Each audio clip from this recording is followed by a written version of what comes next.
με αφορμή το σχέδιο. Σβήνοντας, αρχίζει να δημιουργείται ένα έργο. Όταν σβήνεις, ποτέ δεν αφαιρείς ομοιόμορφα μια επιφάνεια. Κάτι αφήνεις, κάτι αφαιρείς.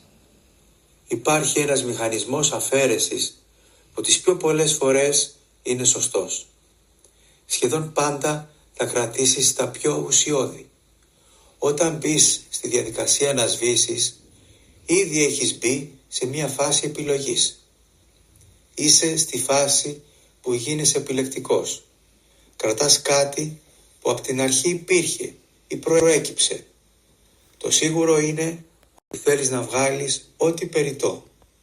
Και αυτό είναι ένας πολύ υγιής μηχανισμός.